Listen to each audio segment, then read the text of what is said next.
Hello, our viewers. Welcome back to the channel. By the video title, you know what this video is about. I told you guys I'm gonna be doing this more often. Of course, I have do a preview of my favorite team, the Steelers, but also do a game preview of the game of the week. Now, last week we had two games of the week: had the Jaguars and Ravens, which ended in the Ravens beating the Jaguars pretty comfortably. And then you had another game with the Bills and Cowboys, and the Bills blew out the Cowboys.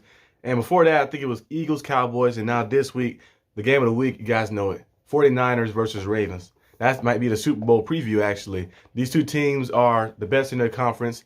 The Ravens being 11-4. I think so, yeah.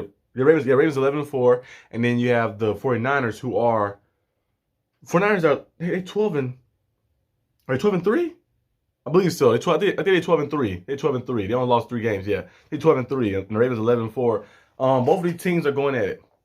Both teams are going at it. They're going to have to go against each other. The Ravens need to win this game. 49ers need to win this game, too, as well, to stay on par with that #1 seed. And Ravens, same thing for them, too, as well. But breaking down from different things about this game, you look at some of these the topics. You know, Brock Purdy, Lamar Jackson, two good quarterbacks. I think Lamar Jackson is, of course, the better quarterback, elite quarterback. Lamar Jackson, dual threat ability, a former MVP of this league, an All-Pro, a multiple-time Pro Bowl as well. Lamar is one of the best, and he's showing you that he's one of the best this season as well. When he's fully healthy and he have the weapons on the outside, the defense is playing lights out as well. So we're going to see a great QB battle between these two guys. Brock Purdy, the guy who was the last pick of the draft a few years ago, who has proved himself, who has showed all the doubters and showed everybody and the naysayers and everybody who said he couldn't sustain this or he couldn't do this. He's showing that he belongs here in this league. So we're going to see what happens in this game right here on Monday night. It's going to be in primetime too, Monday night, which is perfect for it too as well.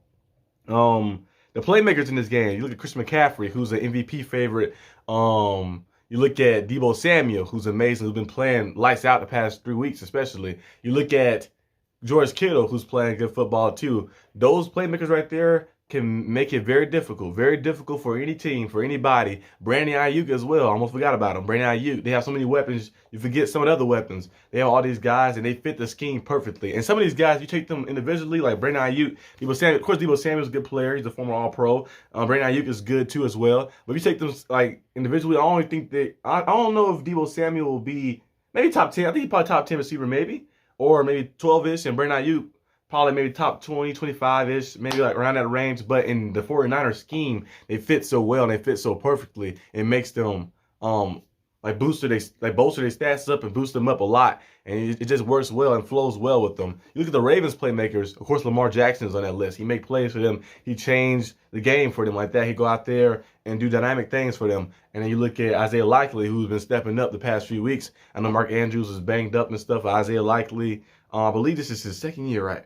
The second year, if I'm not mistaken, the second or third year. But he's going out there and showing you can make some plays for Lamar. Odell Beckham Jr. has been making plays for Lamar as well, too, and helping him out.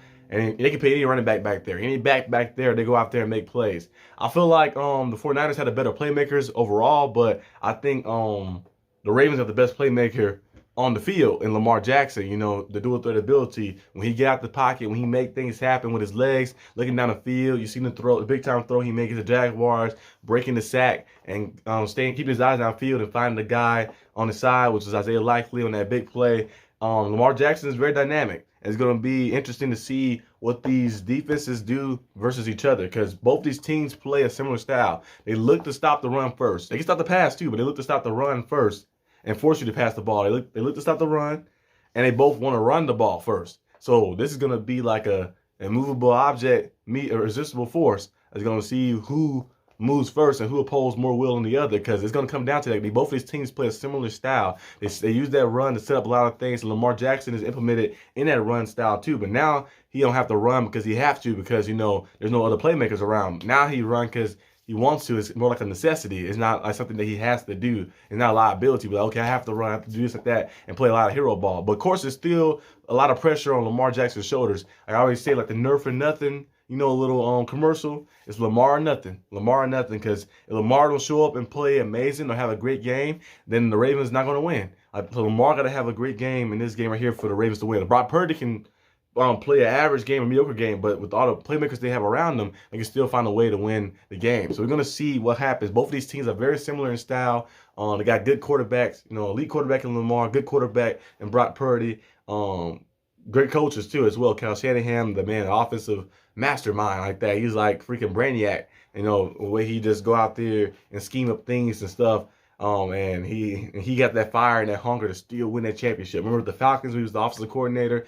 MVP Matt Ryan was MVP that year, and we see a lot of different things happen that season, and they fell short to the Patriots after blowing that 28-3 lead. And then you see them on the Super Bowl again when they had a 20-10 lead against the Chiefs, and they lost that one. And in the past few years, they got eliminated in the conference championship. So he's itching for that championship. He's itching to win a Super Bowl, and this year could be his year. But he might be having a rematch. They might be having a rematch from years back when the Ravens and the Niners went against each other when the lights turned out and stuff. So it might be a rematch for that Super Bowl. So we're gonna see what happens in this show, in this matchup. I'm very excited and pumped up to see who comes out with the victory. I like. See, like if I was breaking it down, of course, offenses, I like the 49ers offense a little more because they have a lot more weapons, a lot more playmakers on the offense. And defensively, I like the Ravens defense a little more because they play a little more nasty, a little more gritty. You know, the AFC North football, I'm a Steelers fan, so you know, AFC North, you know, we play a little more grittier and a little more nastier and grimier. We will outgrit anybody out there. And all the defenses in the AFC North show that style too as well. So I like the defense, the Ravens defense a little more. And if you ask me how I think I'll win this game, I know the 49ers are 5.5-point favorites with the bets, Fox bets. But I'm going to take the... You see, as a Steelers fan, I want the Ravens to lose so we can stay on par with our stuff.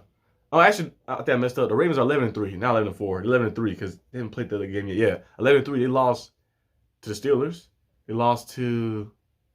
It was some other teams I forgot. I know one was the Steelers. I know one was against us. That was a while ago, though. But as a Steelers fan, I want the Ravens to lose. But as a football fan, as a fan that's thinking like if I was going in picking who I put my money on, I'm betting on the Ravens. I think the Ravens should win this game. I think it'll come down to the wire. It's going to come down to a very close game. I think initially, I think it's going to be a comeback victory. I think the Ravens going to be down like 28-14. 28-14 entering the fourth quarter, and Lamar Jackson is going to turn it on. He's going to turn it on, and they're going to win the game 31-28. That's my prediction. They're gonna be losing by 2 scores, 28-14 in the fourth quarter, and Lamar Jackson's gonna turn it on, and they're gonna score 2 touchdowns and a field goal, enough to put them up by 3 to win the game. That's my prediction. Leave your predictions down below in the comment section. I hope you guys liked this video. If you did, leave a like and subscribe for more content, and I'll see you guys next time on the channel. Peace out.